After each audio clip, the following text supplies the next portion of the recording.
Hello and welcome to the Alchemist Inkwell. This is your spiritual podcast for grounded people. I'm Emily. And I'm KristaLyn. Okay, I feel like I, we don't know, but that's the whole point. You don't have to know to be here. I do have to say, Krista has this incredible new sphere holder behind them. If you're watching the YouTube, you should like see it. It holds planet spheres of crystal, and I it's so So can I geek out about this for a hot geek. second? Geek Okay. it. So we all know the planets are my favorite people. And so I went to this weekend, my town, Richmond, which stay tuned for the next episode to hear more great things about Richmond.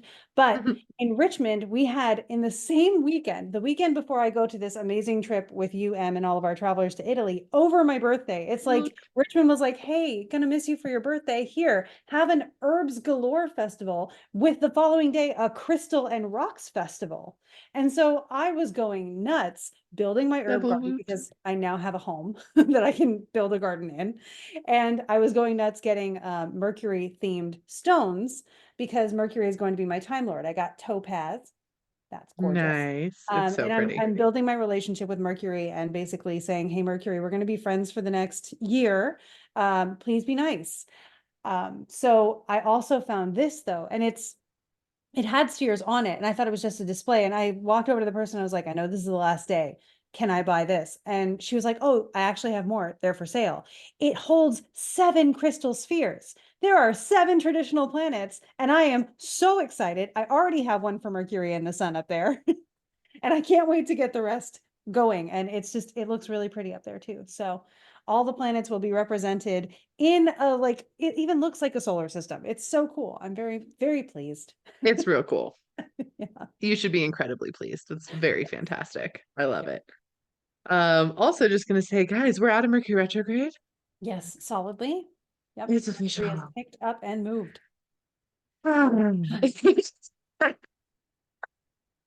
Oh, Deep breaths. yeah. Hang out. We're good. We made it. You survived. How you doing? Hope it's okay. Lick your wounds. We understand. If Mercury is your Time Lord and this felt particularly like itchy to you, yes, that'll change at your next birthday. You're okay. Itchy. Yeah, it was itchy. It was amongst other things. Yeah. Yeah. I mean, Hmm. I feel like Mercury in Aries retrograde is just like wearing the worst wool sweater ever. It was so Because freaking mean. yeah. It was seriously the worst. Mhm.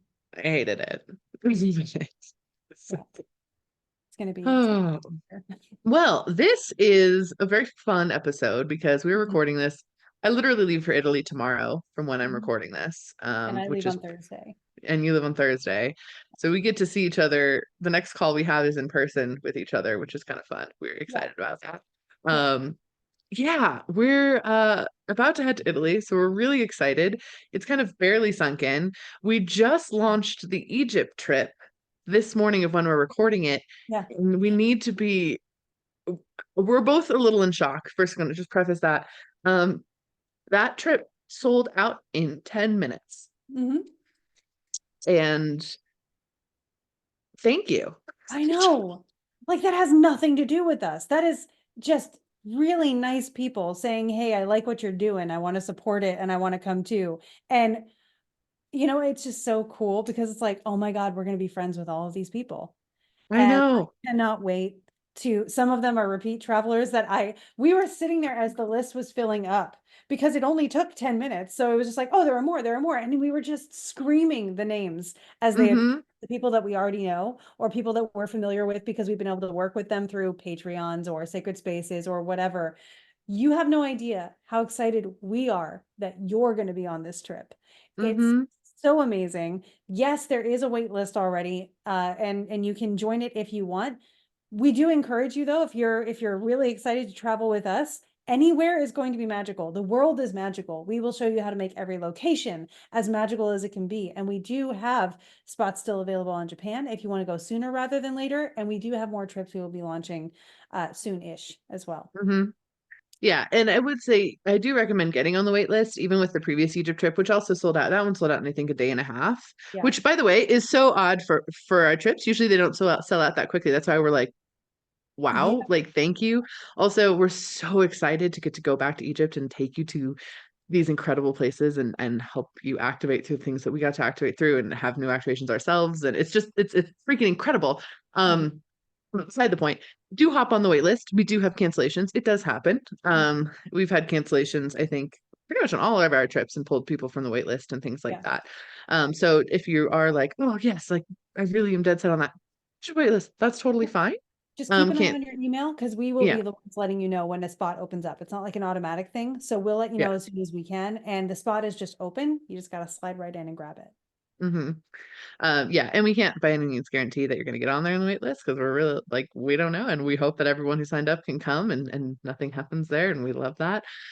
So just so you know, that's the way that works. But also, like Krista said, we do have other trips coming up. If you want to just travel with us in general, if you want to get that experience, Japan does have some more spots. We would love to have you in Japan. We also are going to be announcing some other trips for 2025 very shortly. They are not to Egypt. So just going to start there. They're not to Egypt. Not for us. This is our only Egypt trip in 2025. Um, we will be doing Egypt again in the Mhm. future, though, for sure, in a couple different ways. So just kind of keep that in your mind too. If you're dead set on Egypt, you will have more opportunities for sure to come Mhm. with us. I Yeah. swear. Um, as well as some other really cool destinations. So yeah, we're so honored to get to do this and we love traveling with you. Like we're so excited.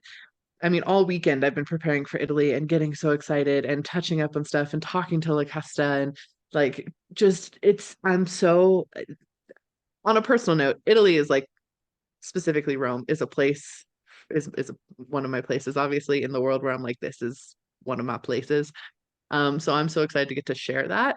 But now that we've done Egypt, we now get to share that same feeling with everyone who goes to Egypt. And every trip we go on, like when we're discovering the new places and how we vibe, it's just going to be amazing. And Krista's done Japan before, so it gets to share Japan. Like it's just this really cool, collaborative, loving community Mhm. energy. And Yeah. I'm into it. I So, adore what we get to do with these trips. yeah, There's never been one where it's like, oh man, that one could have been better. No, they're nope, all perfect. Um, perfect. yeah. Just incredible. Anyway, so check out Japan if that speaks to you. If that is not necessarily your vibe, totally understand. Stay tuned. Probably by the time we get back from Italy, we'll probably be just about ready to announce the next 2025 trip. So that will also be there. And thank you. Thank you to everyone who wants to travel with us. Thank you for being here. Thank you for caring about what we do.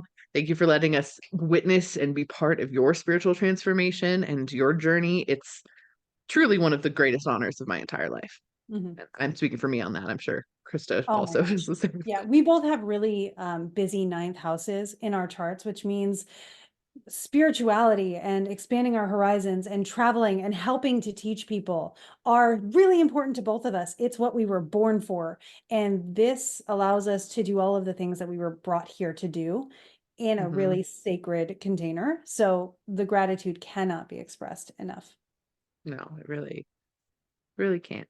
I Mhm. really feel just so honored. So thank Yeah. you. Thank you.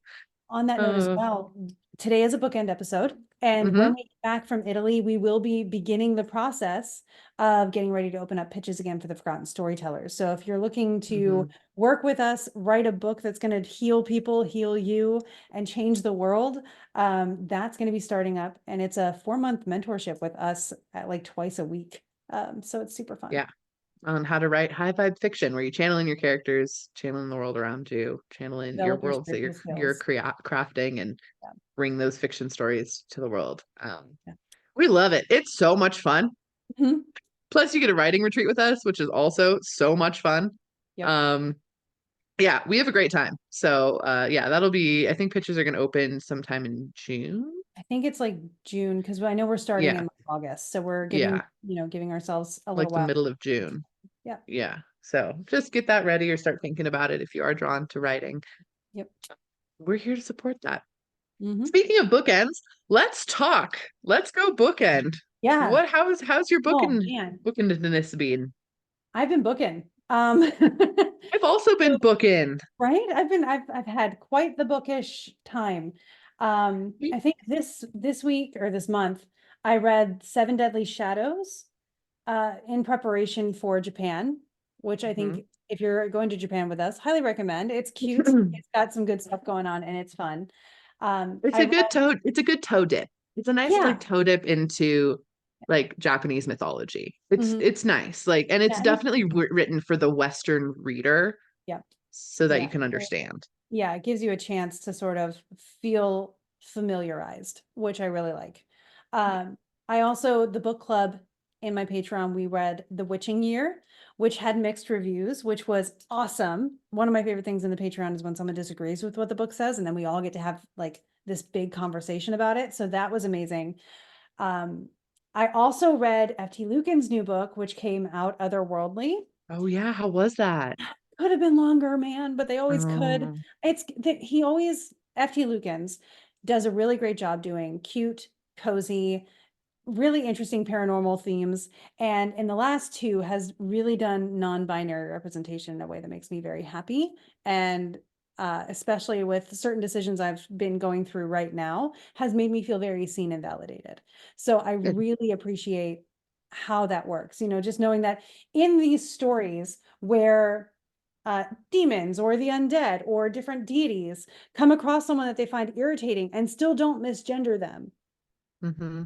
it's nice, to think that that could just be a normal thing, that you're allowed to even be angry at somebody and just accept that they are that, or, Mm-hmm. whatever they identify as. It's a nice feeling in my head that I enjoy reading about. And I think it was done pretty well. Really Nice. great palate cleansing kind of book. What's the premise of that one? There's uh, a, a sort of 5-year winter that's been going on in this one town, and it's due to this one deity that rules that area of the world. And this one woman, completely separate from that, was making a deal at a crossroads, and in the deal received a familiar in the form of an actual person. And that familiar is the love interest of someone in the book whose family has been really struggling with the eternal winter. So they find out what caused the winter, how to solve the winter, and then some, cute and fuzzy things along the way. Fun. Yeah. That's cute. Yeah, so it's I nice. love that. It's a really cool like dive into something that feels quite folk magic-y. In its Nice. whole like, you go into the woods and this signifies that and don't do this and here's like some potion making. And so it was really neat in that sense too. I might actually recommend it to my book club. We do fiction things sometimes. This month we're doing Burn a Black Candle, which is Italian American folk magic. So I'm excited about that too, because I recently recognized that the Italian lineage I have from Sicily is mob based. So I've actually, my grandmother Could who, have told you. yeah, well, I mean, when I thought about the story, I was like, no, wait, Big Mom was actually like Big Mom, mob boss. Whoa. And I told that to my mom and she was like, oh yeah, wow, like you were there. But anyway, um, like you were uninvited from the family gatherings. I wonder why. I wasn't born yet, but I did this morning realize like I'm going to Italy, maybe not Sicily, but I'm going to Italy. And my grandmother, who is now in spirit, I invited her to join me in case she wants to. She has been getting very used to it there, so I haven't had a whole lot of contact with her, once or twice, but I Hmm. did say like if you want to come along, you can. So that's been fun. I love how connected you are to your ancestors. It's a For profound someone who's like knowledge. not very, like even my past loved ones, I still like on occasion I throw them a high, but like I really don't have that connection. I grew up watching The Price is Right with my grandma. I grew up trying to cheer up my mam. So they're very connected to me. And then actually, I have a really cool story about ancestry when it Mm. comes to how I got to meet my white grandma, because she, of course, had Mhm. passed when my dad was a kid. And it does relate to my actual birthday, which is kind of ironic. Do you mind if I share it? Or do you Please think share your you want to? story. Also, Krista's birthday is on the 8th. Yay, yay, yay. Which is the day after the new moon, which we'll be talking about. And the new moon takes place on my son's degree, which is fun Hmm. too. So what it was on my 18th birthday, I was in a not so great relationship, but the house that I was living in was in walking distance of my grandma. So that day I walked up to my grandma, who always made me bacon and chocolate milk and cinnamon toast. It's a coal town. I grew up on it. It was my favorite thing. And so I went up there as an 18-year-old and just hung out with her for a while. And all of a sudden, when people start channeling and they make Hmm. that face, that sort of like, I have to do Hmm. this thing. I was talking to grandma and all of a sudden she's like, I need to give you something. And she'd already given me a gift. Like we were good. But she takes me upstairs and pulls out the same necklace I actually wore at Sacred Spaces and at my wedding and like multiple other places. Um, it was made out of quartz crystal, but they're like crystal pearls. So it looks like a pearl necklace, but it's actually quartz crystals all the way around. And she said, this belonged to my grandma, white grandma. And she had pictures of her family on the wall. And I looked up and I Mhm. was like, it was that one, wasn't it? And so I pointed out white grandma. And that's when I started learning about white grandma, who also did the healing things that you do and who also talked to things like you do and blah, blah, blah, which led me down the line. She was the one who practiced Braharai. She was Mhm. the one who, when I would work on healing people and have my hands over them, she would stand behind me and either smack me in the back of the head, Pennsylvania Dutch, very German. She would smack me on the back of the head, remind me it's not about you, it's about them healing with God or with Mhm. the energies that are helping them heal. So, like, that was a huge, wonderful lesson that I learned. And then she would also just give me really good intuition on like, you need this to heal something. Or if I need to help someone in a pinch, I can just say like, I know what's wrong with you. This will help at least for now. And I know that she's the one that kind of helps provide that. Mhm. And it was because of grandma tapping into her German grandmother, but there is also the Sicilian side on the other side. So Wow. yeah, Nice. yeah, Yeah, it's a that's story I awesome. like to remember around this time of year. It's Yeah. sweet at this point. Yeah. Oh, and my phone just went off. Thanks, grandma. So Just like, yes. Ding. yeah, So awesome. yeah. Oh, fun. No, I really admire that connection you have to your ancestors. Like, I just am not particularly connected to my ancestors on either side. I never have been in life, like physically, Yeah, also not really a thing.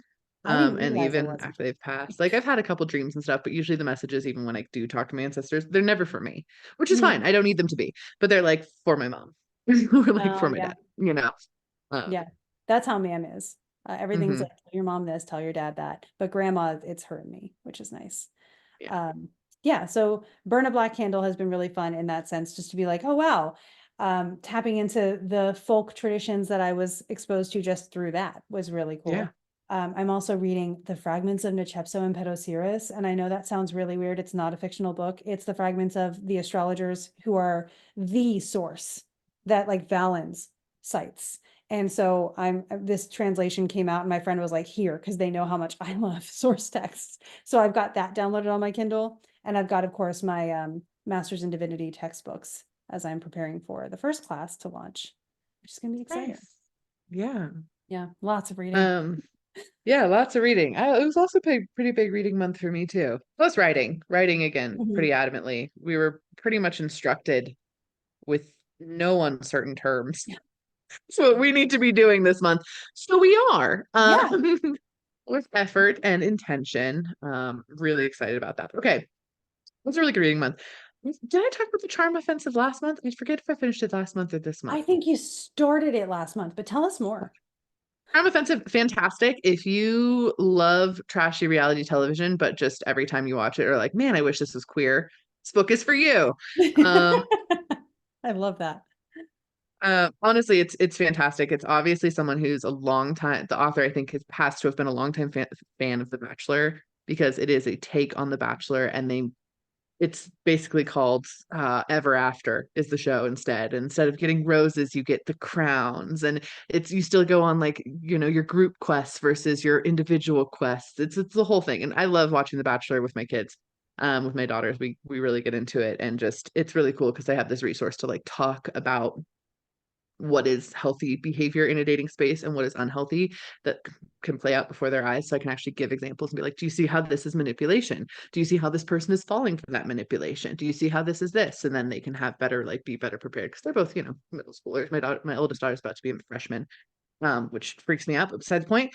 So it's nice to have that kind of resource. So anyway, we watch all the time, but I've said for years like how badly I wish it was clear. And not just straight, so incredibly hetero in like every freaking sense of the word. Mm. As a queer woman myself, it's like a thing. So it's a really cute premise of The Bachelor who goes basically on The Bachelor. Again, he's the Prince Charming that goes on Ever After, but still. Um, it's really, really, really awkward and it has really awesome ace representation, it has really awesome queer representation in general. And he ends up kind of, instead of going towards the women, goes towards one of the producers, and it's just it's really healing and really fun. And I read it super fast. It's not boring. It's a rom-com. It's great. I highly recommend it. 10 out of 10. It was great. I had a fun time with it.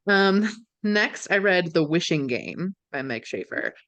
Okay, if you feel personally victimized by J.K. Rowling because she took a part of your childhood and shit on it that meant so much to you, you should read The Wishing Game. Um, because The Wishing Game is about an author who writes books for children who kind of dropped off the face of the planet for a while and stopped writing books for children, reopening up his island that he built to mimic the island that's in this book series, and inviting five now adults but used to be kids that had run away to the island essentially one time a long time ago to try to like be his kids, and he was like, no, you can't just Mhm. run away here. But he invites them back as adults to compete for the one and only copy of the newest book he wrote. And when I say compete, I do mean that loosely. He's just this kind old man, and he's just wonderful. But you follow the main character, and she is just trying to adopt this little boy that she has kind of fostered and is basically his teacher in school. And she just wants to adopt him, but she isn't in the space to do that.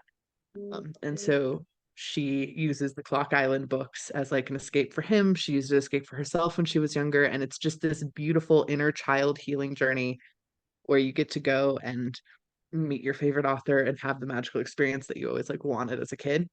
It's really cool. It's really, really cool.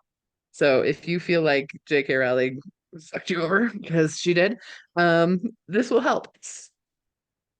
I have no emotional attachment to Harry Potter. I didn't read them as a kid, Mhm. but I know a lot of people hurt because of that.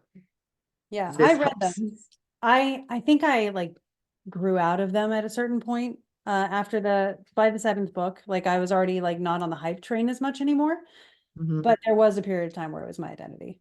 I had the robes and all of the memorabilia. So I do Yeah. that. Um, Books came out when I was the same age as Harry, every time. Mhm, same. My mom was a librarian at the time. I read the first one when it came out, and I was like, ew, don't want to read anymore. It was way preoccupied reading everything else. I read them as an adult to my children. I could do a 5 hour podcast episode on all the reasons I think the writing in Harry Potter is absolute dog shit, Mm. and could tear those books literally in half. It was a problem. So that's something I appreciate that there's nostalgia there, and it brought so many kids into the world of reading, and so many people love them and treasure them. I love and honor that for you so freaking much. They're bad. They're Mhm. bad books. That being said, one of my all-time favorite books is a Harry Potter fanfic. It's Manacled. So Yeah. hold that out there. But that's because that writing is exceptional. It's I still can't. I every time First time you read it, you need multiple days to recover. And there's very few books that you need multiple days to recover from, in my opinion. The only other experience I've actually ever really had, this isn't even a book, but the anime Gurren Lagann, if you've Mm. read or watched that, No. it's just a one season. You will need multiple days to recover after that as well. And that is comparable for the emotional, like, holy shit that you get from anime. Beside the point. But, super good. Next, I read Piranesi by Susanna Clark. This is unlike any other book I've ever read in my entire life. It's a quick read. It was only like a 6 hour audiobook or something like that. It's so good. And it won a bunch of awards, and rightfully so. Basically, there's a man who lives in a labyrinth that is made of like traditional kind of Greek style statues and whitewashed marble, etc. And there's an ocean to the labyrinth, and then there's like a sky to the labyrinth, but that's pretty much unlimited. It's like a whole world in and of itself. And there's him and the other, which is the only other person that's alive in the labyrinth. And you get to go through the experience of him kind of discovering himself within this labyrinth. And I'm fairly sure it's an allegory for mental illness, Mm. um, and how it can feel safer being in that space. And it's beautiful. It's a beautiful, beautiful, beautiful book. The writing is so well done. I highly recommend the audiobook. Listening to it was a whole experience, and I appreciated it. It's really, really good. I thought it was going to be a Greek kind of myth retelling of kind of like a Minotaur style Yeah. situation, which has always been one of those characters in Greek mythology that I've just wanted to give a hug. So I'm I'm a Yeah. big Minotaur fan. I've channeled the Minotaur in before too. The Minotaur was like, I was okay. And I was like, no, but I think you need a hug. Anyway, beside the point, I thought it was going to be that. It's not that. Um, but it's warm. It's a warm and fuzzy. There's stuff that happens that aren't so warm and fuzzy, but it's you kind of feel better about people Hmm. after it.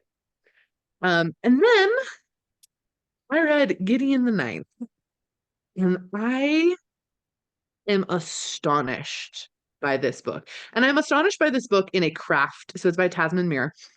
Um, on a craft standpoint, this book has done something that I've never read in my entire life. So basically, the premise of this book is lesbian necromancers in space. So we're just going to hold that over there. Um, and I was like, okay, but everyone always recommends. And I was like, cool, but no one can ever really tell you what it's about other than that like tagline. And I was like, okay, what is it about? Um, the reason that they can't is this book is written in such a way that until the end, you are so deeply confused the entire time, but you are so invested at the same time. And I've never had a book do that, like intentionally be confusing the whole time. Not really, and it's not just like they're leaving out pieces of the puzzle. It's like it's very deeply confusing. You're like, they're in space. I think I don't understand what this planet is doing, but okay, we're going over here. Like it's that level of confusing, but you're unbothered by it completely, that it's that confusing. And from a craft standpoint, it's brilliant. It Huh. really, really is because you're so invested in the characters. They're all amazing. Every single character that they introduce is just fascinating and really, really cool and interesting. And the narration is super funny, super funny. Like they'll be doing all these serious things, and then out of nowhere, the main character Gideon like will make a joke or think something in this way. And the way they were like the writing is she's just an incredible, incredible writer, an incredible writer in both the little quips that are included and how she describes different people and not just in like physical appearance, but like how she describes the person that's talking based on the information that person just gave you. It's Mhm. really interesting and really cool. Um, I highly love it. You even don't even know what the main character, what Gideon looks like fully until halfway through the book when there's just like a random reveal of one part of them and another character calls them out on it. And it's so funny because you just don't expect that to happen and like forgot that you didn't even know what this person looked like. It's really cool.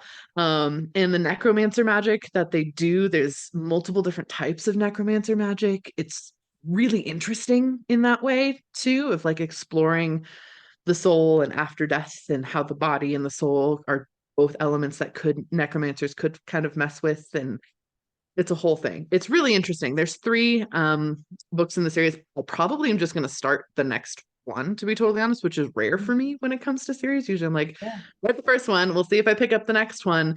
I think I'm gonna because I'm already confused, and if I don't start the next one, I don't think I'm gonna remember all of it. um, Fair. but it's also I really am invested in these characters. I want to read it. So it was a really good call. I really liked it. It wasn't I kind of thought it would be spooky and it's not really spooky. Kind of Okay. is, but not Yeah, really. because I thought the Um, cover makes it seem like it's going to be spooky. yeah. No. Mm-mm. Mm-mm. I mean, there's a couple of creepy things where you're like, ew, but like it's not spooky like horror books are or anything like Mhm. that. It's really cool. It's really cool. I like it a lot. And I do wonder if you did read it, there's 9 houses Yeah. in the book, and I'm would love to hear your thoughts on how each house represents the actual astrological houses, because I have Mhm. heard theories on that previously. Yeah. Um, but yeah, it's really interesting. It's on my list. I just need to get around to it. Yeah. Again, highly recommend the audiobook. The audio narrator is so good and she gives so much personality to Gideon. Everyone in general, but it's specifically to Gideon. I would Mhm. really recommend it. Cool. Yeah.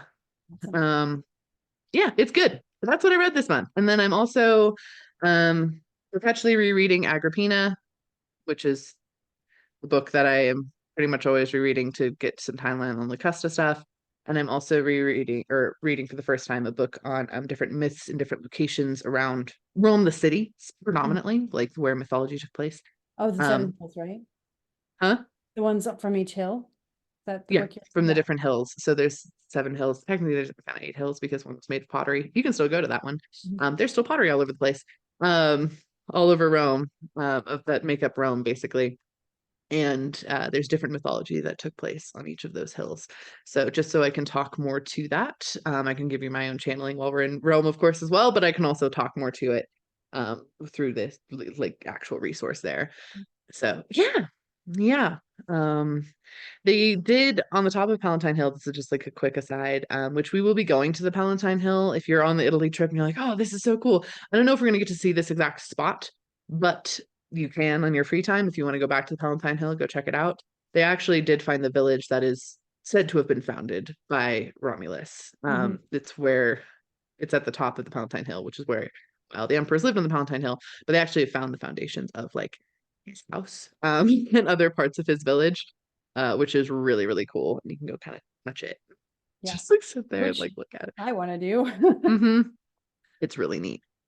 So anyway, that's the type of like kind of mythology I'm also looking at there. So yeah, that's what I'm reading. Big reading, lots of reading Big month. reading. Yeah. Really fun reading month. It was a good one. Yeah. Yeah, Yeah, I liked liked it a it. lot. Yeah. So let's talk a little bit about the new moon before Yeah. we round out. So the new moon is happening at 8 degrees and 2 minutes of Taurus. And Woo. what I love about the new moon is that it's got Venus at 10 degrees, not far off, and it's Hmm. got Jupiter at 25 degrees. So traditionally, we almost have what would be called benefic enclosure. I say almost because Saturn at 7 degrees of Pisces shoots a ray over between the moon and Jupiter. So it's not benefic enclosure, but it is benefic co-presence. So we do have Hmm. several forms of bonification. I have a lot of nice terms I get to use from astrology with this one. It makes me happy. Bonification. You should That have sounds seen made me up, but I typing love up. it. I do little mini lessons for the student study tier every week in Hmm. my Patreon, and I was like, we're going to talk about bonification this week, and I'd like get to share all the nerdy things I always wish I could share. So thank you everybody in that tier for indulging. Um, but we do have, the moon is sextile to Saturn, separating from it, which is not bad, supportive. Averse from Mars. It's at night, so where I am here, actually, let me see where from Rome. It should be, I'm hoping during the day. So I'm going to check. Actually, by then I think we'll be, it's like Rome/Florence, but it'll be similar enough. Um, for anybody who's traveling to Italy, let's see where it's going to be at that point. It will be, the sun will have just set. But so right around sunset, we'll be able to just know the new moon is over there. As the sun is setting, you'll be looking at the moon because that's where the moon will be. Don't stare at the sun, folks. It is not safe. Use your eclipse glasses if you want to look at the sun because Don't that's there stare at the for. sun. You always have to say it because I don't want someone to be like, well, KristaLyn told me if I looked at the sun. No. Yes. Also, don't do that. So if you have eclipse glasses, you can actually use them to look at the sun anytime. They are actually sun glasses, sun protection glasses. Don't use regular sunglasses to look at the sun. You want to use Nope. the special kind. All the protection here. But anyway, this is a neat new moon. I am doing some extra studies with moons and especially new moons. But for this one, at least for this couple days, the 7th, the 8th, and as the moon kind of progresses through that new phase, it's pretty nice because the moon is exalted in Taurus and Venus is there. She's loving it too. And she's in Chariot because the sun is there. So yeah, she's a little bit combust and not really like she's burned up in the rays of the sun. If you were to look at the sun, which you will not do without your sun eclipse glasses, you would also be looking at or toward Venus. You would not see her because it's daylight and it's bright out and she's under the rays of the sun. But she is also there, which is so cool for her being the ruler of Taurus. And of course, the greater Hmm. benefic. Jupiter is also there. So we just have a lot of good energy there. Yes, I acknowledge Uranus is still there. Jupiter is now separated from Uranus by 3 degrees. So we are sort of out of that range of intensity. The moon will approach Uranus later on in a few days from the 7th, but the moon does that every month. So it is not as intense as usual, which makes me feel encouraged. Yeah. So Love it. yeah. So basically, what I'm saying for this new moon, it's a new moon. It's the beginning of a new cycle. think about things that you want to begin and really work Mm-hmm. on for the next 6 months in particular. And how do you want to take care of yourself? How do you want to support yourself? What does your lifestyle look like? And what's the best way to maintain that lifestyle in a way that all of your resources support you? If you don't know, which makes total sense, the moon is dark. We don't have a lot of light to shed on this yet. Give it 3 or so days, or manifest what you want it to be. So when it comes into reality, it comes in it the way, hopefully close to what you want. But if you don't know what you should be manifesting, look at the resources that are already abundant around you and say, what can I build with this? Ask your guides for, intuition, muscle tests, do all the things that are available to you that you already love to do. But first and foremost, just love who you are and be comfortable. That's Mm-hmm. one of my favorite things for this time of year. Yeah, I just wanted to, what I got when I was looking at this new moon, it's both manifesting quick things, like things you need a quick turnaround for, not like, give me $10,000 tomorrow, but like, okay, I have these things going on. I really need by Friday answers to this, or I really need like very quick things to turn around. Or big ass dreams. Yep. It's like a both and of like your quick little things and what is your big dream now? I will do want to say too, this is our first new moon after eclipse season, and this particular eclipse season, coupled with Mercury retrograde, you transformed. You Mm-hmm. transformed, you came through a dark tunnel, you popped out the other side. You are a different human. You probably want different things. Mm-hmm. Or you want the things that you did want in a different way. Mm-hmm. All of that is fine. But it's now, this is the new moon to be like, what is that thing? That's what I want to manifest. And if you don't know what it is, manifest knowing what that manifest, figuring that out. Or Also valid. lean into what it feels like to be abundant and then say, Mm-hmm. whatever makes this feeling increase in my life, call that in. Mm-hmm. Because this is your manifest abundance hallmark kind of Mm-hmm. new moon. We are not going to have another new moon with the moon and Jupiter and Venus and the sun in Taurus for another 12 years. So this is it's kind of special. It's Yeah, something to it's very look at and special. say, it's a nice special. I get to tell you good things today. I'm so happy about it. So Woot. yeah, yeah. Yeah, no, that's fantastic. So yeah, recommend that for sure. It's a really lovely new moon for all of that. Um, it's a good new moon for eating yummy food, Hmm. warm, comforting food. Taurus loves food. Taurus does Um, love food. Can confirm. so food also really solid, really good there. Yeah. So cool. Well, thank you so much for everyone. Thank you for being here. We did put out just a little bit. We have a really fantastic community here. We have an incredible podcast community. We have an incredible group of people who listen to the show consistently or non-consistently. It's totally fine. We just appreciate you. And we wanted to pull off of our community for a couple things that we're actually kind of looking for some help with. This is not like free. We're not being like, can you give us some free labor? That's not it at all. We will absolutely pay you for these services, but we instead of reaching outside of our community, we wanted to start here because we think you all are incredible. So we just have some like call to like genius call stuff that we want to put out. Like if this is your zone of genius and you think this would be a good fit, by all means, please reach out to us. And it's kind of like contractor stuff. So take Mhm. it away. Yeah. So speaking of manifesting abundance and using the resources that are available to you, we would like to extend an invitation, particularly for people who, in this case, have experience with sensitivity reading of novels. Mm-hmm. So we would like you to read the novel of Aspen Bassett, who is our current ninth house author, who is now ready in the incredible campaign that Aspen has been running this entire time to crowdfund the process. So it has not been a dollar out of Aspen's pocket. She has done Mm-hmm. an amazing job showing cat pictures, doing wonderful rewards. Definitely follow Aspen on Indiegogo if you want to continue to support her project. But also, if you are someone who beta reads and especially sensitivity reads, who is a person of color or a non-binary person, we would Mm-hmm. love for you to let us know, reach out to us if you might be interested in helping us do a sensitivity check on Aspen's book. Or if you're someone who is just deeply passionate about the year 2000, Yeah.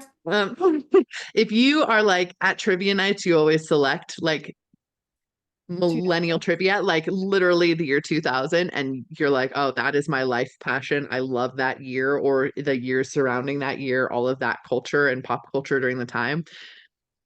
Also you. Mhm. Because that is the time period of the book, and it would always, if someone like, I mean, we lived it, but I was 10, so you know. I was 10 and I was a little occupied that year, to be honest. What? No way. Yeah. Sorry. You were dying and stuff? I was Weird. dying and stuff. It's fine. But again, that sort of thing. We would love to find sensitivity readers from our own community for this project. It would be incredible to do that. If that is you, fantastic. If you don't have experience with it, but your friend does, also fantastic. Just let us know. You can email us forgottenstorytellers@gmail.com, and we would love to do that. Um, Also, just a really quick last little thing on this too. I will be launching, I keep hinting my Train With Me program. It's actually going to launch for like submissions and applications in June 1st. So I'm going to hint with it some more and give you more details as it come out. But I just want to drop that in there too. It's coming up as well. Anything else before we sign off? No, I think we're all good. It's the next episode where the other announcement that I have in mind is coming. So Oh, yes. it's Stay gonna get tuned. there. Thank you all again, and thank you for selling out Egypt so fast. I'm gonna need to just process that for multiple days. I'll be Yeah, like sitting on the plane to Italy, like, people are just so nice. processing. Yeah, so thank you all. Thank you all so much, and we hope that you go and take this energy and go. I don't know, just you're gonna Take this energy and go make go some make some magic. magic. Oh, I fucked that one up good. It's Oh, I can't even fine. remember gotten to say that before.